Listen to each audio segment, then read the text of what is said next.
إذاعة زدن العلمية تقدم. رضي الله عنه قال: لأن قد يقبل من صاحب الباطل كثير من باطله لأنه قال تمره بحق. هذا لا يدل على أن أهل الباطل كل ما يقولونه 100% باطل، لكن نقول دع الباطل وأهل الباطل وإن قالوا بالحق، فما قالوا من الحق هو عندنا أصلا، وما عندهم من باطل نحن عنه في غنى. واضح؟ ولو عيد: دع الباطل وأهل الباطل، فما عندهم من حق هو عندنا أصلا، وما عندهم من باطل نحن عنه في غنى. ولذلك تجد البعض يقول: اقرأ فما وجدت من حق اقبله، وما وجدت من باطل فرده. وما يدريك أنك أخذت الباطل تظنه حق. ما هي دلالات معرفة الحق من الباطل عندك؟ ما هي موازين الفرقان أن تعرف هذا كلام أولياء الرحمن أم شقشقة أولياء الشيطان، حتى يكون عندك فرقان تميز به بين الحق والباطل؟ وأنت لا تزال حديث عهد بإسلام، أو جديد في استقامة، أو جديد في معرفة الأدلة، فإذا بك تخوض أمور يتوقف عنها الكبار وأنت تخون فيها الغمار. اعرف قدرك والزم غرز العلماء، واسلك سبيل التوحيد والسنة، وإياك وبنيات الطريق فتتبع أهل الأهواء والبدع، تظن أنك على شيء وأنت تتخبط في كل شيء. احذر أن يقودك دعاة الباطل. يأتينا من يقول الجماعة الفلانية فيها خير والجماعة الفلانية فيها خير، ومن قال لك أنهم شياطين يمشون على الأرض؟ كل فيه خير وفيه شر، لكن ما فيه من خير أليس مخلوط بالشر؟ إذن عليك بما فيه خير محض ودع منك الشر كله، كل الشر اتركه. أنت الآن تمارس في دنياك ما تنتقي فيه الخير وتترك الشر. لو ذهبت الآن تبي تشتري لك شيء، برتقال، تفاح، طماط من السوق، وباعك راعي الصندوق، وش بتقول له؟ عطني ولا بتنقى؟ ولا جاك الصندوق خربان، وش بتقول له؟ شل الخربانة وخل الصاحية. ولا أنت تنقى الزين وتخلي الشيء. هذا البطنك. ما أنت ماخذ الصندوق بعلاته وتقول لما أن جيت البيت برمي الخربان وباخذ الزين، صح ولا لا؟ هذا البطنك. ومن فعل هذا في الناس من غشنا فليس منا. هذا في البر والطحين، فكيف من يغش الناس في الدين؟ هذا في البر والطحين قال النبي: من غشنا فليس منا.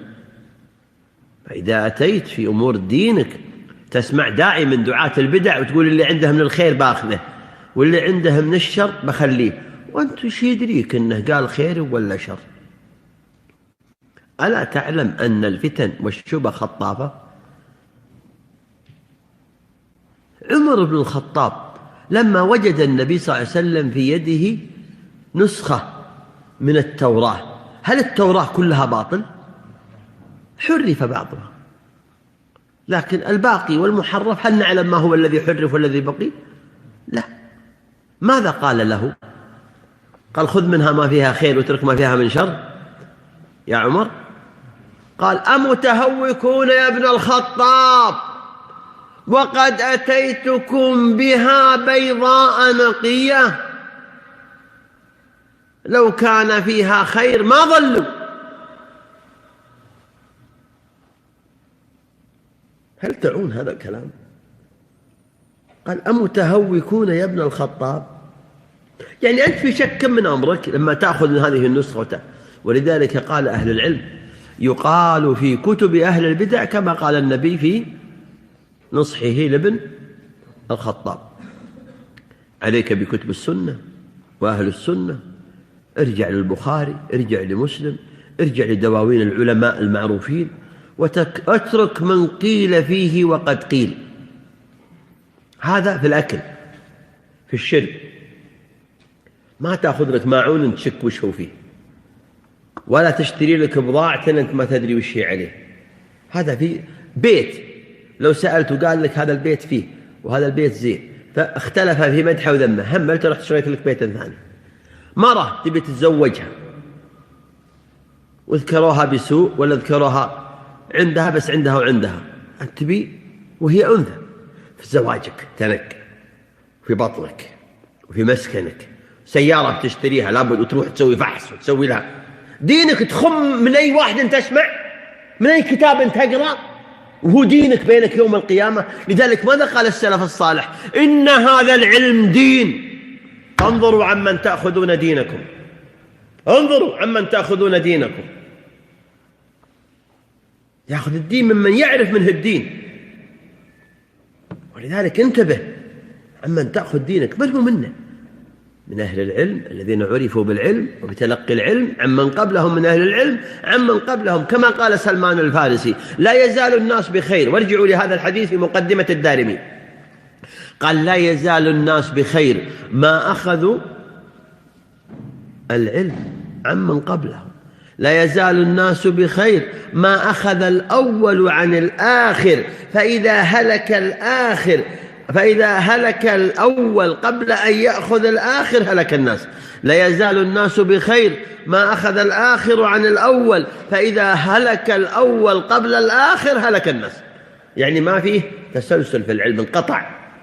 ما عندنا هكذا طالب علم أو شيخ يطلع فجأة طالب علم شيخ هكذا، لابد معروف بعلمه وتعلمه، عمن تلقى عمن تعلم.